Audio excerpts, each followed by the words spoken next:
Selamat bertemu kembali dalam renungan hari ini.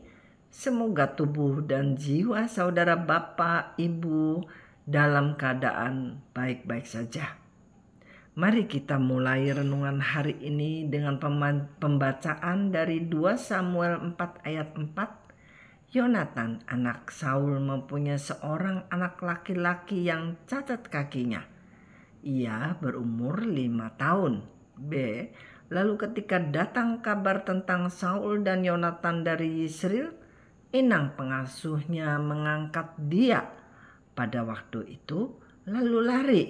Tetapi karena terburu-buru larinya, anak itu jatuh dan menjadi timpang. Ia bernama Mephiboset. Saudara, apakah Daud bisa membiarkan Mephiboset hidup? Pertimbangannya satu, Mephiboset adalah cucu Raja Saul yang memusuhinya. Mungkin kalau Daud memperhitungkan pemerintahan Raja Saul yang memusuhinya itu dulu, dia bisa membunuh Mephiboset alih-alih menyelamatkannya. 2. Hati Daud benci kepada orang-orang timpang. Dari 2 Samuel 5 ayat 8b, hati Daud benci kepada orang-orang timpang dan orang-orang buta. Sebab itu orang berkata, orang-orang buta dan orang-orang timpang tidak boleh masuk bait. Saudara, kalau Daud membenci orang-orang timpang, maka dia bisa saja membunuh Mephiboset. Nasib Mephiboset diselamatkan atau tidak merupakan tanda tanya, dan melihat posisi dia, kemungkinan besar dia dibunuh. Tepat sama dengan nasib kita yang di bawah kukungan dosa. Bahkan kitab Roma menyebutkan tidak ada seorang pun yang benar. Roma 3 ayat 9, jadi bagaimana? Adakah kita mempunyai kelebihan daripada orang lain? Sama sekali tidak. Sebab di atas telah kita tuduh baik orang Yahudi maupun orang Yunani bahwa mereka semua ada di bawah kuasa dosa. Ayat 10, seperti ada tertulis tidak ada yang benar, seorang pun tidak. Ayat 12, semua orang telah menyeleweng, mereka semua tidak berguna, tidak ada yang berbuat baik seorang pun tidak.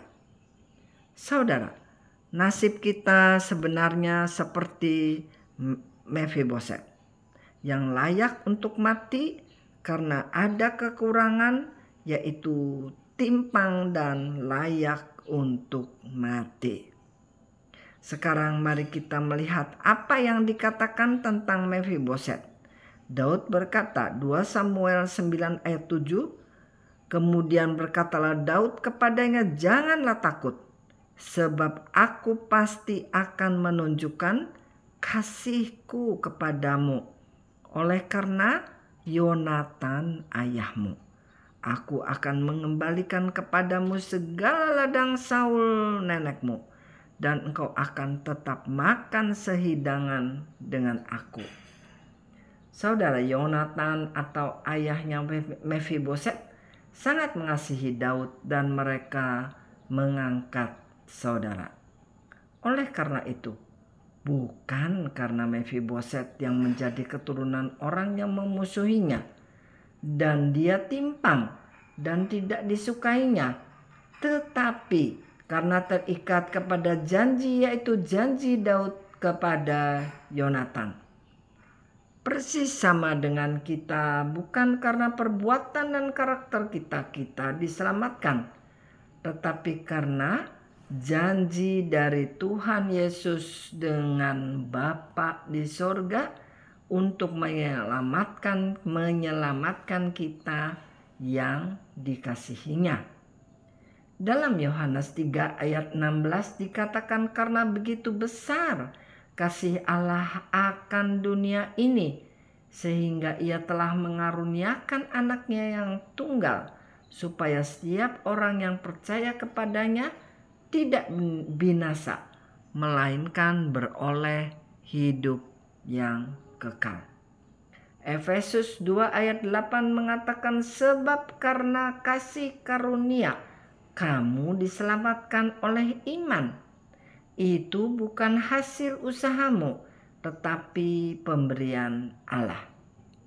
Bersyukurlah Bapak, Ibu, Saudara akan kasih karunia-Nya yang membuat kita diselamatkan.